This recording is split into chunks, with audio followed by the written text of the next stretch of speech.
Com estàs vivint aquesta experiència d'actuar en Macbeth?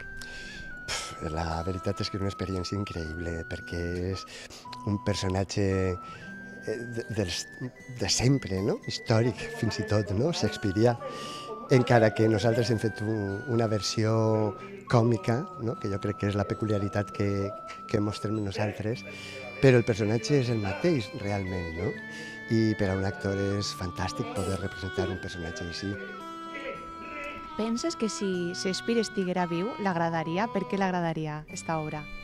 Jo crec que sí que l'agradaria, perquè hem fet una versió divertida, hem fet una versió molt hilarant, diferent de qualsevol versió, jo crec que s'hagi fet fins ara, no?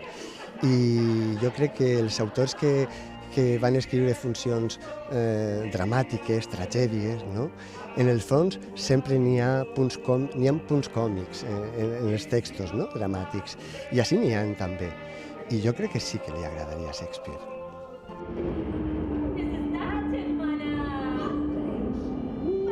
Yo creo que es un trabajo más completo y más complejo, ¿no?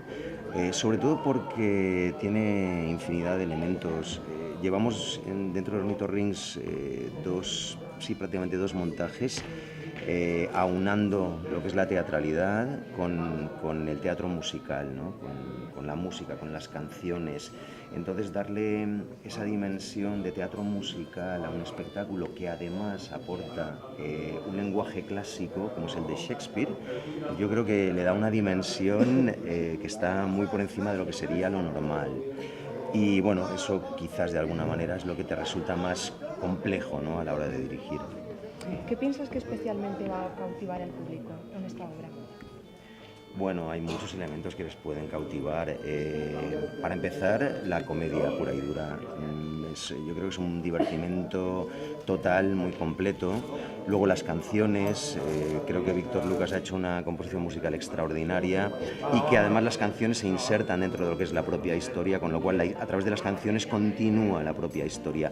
Y luego Shakespeare. Nosotros hemos sido muy fieles con respecto al tipo de lenguaje, al lenguaje de Shakespeare. De hecho, hay fragmentos del propio Shakespeare i con la història que plantea Shakespeare. Macbeth, un clàssic per a tots, una comèdia respetuosa amb l'esperit i l'argument del gran William Shakespeare, torna al Teatre Rialto, un musical que tothom podrà veure'l fins al 24 d'abril.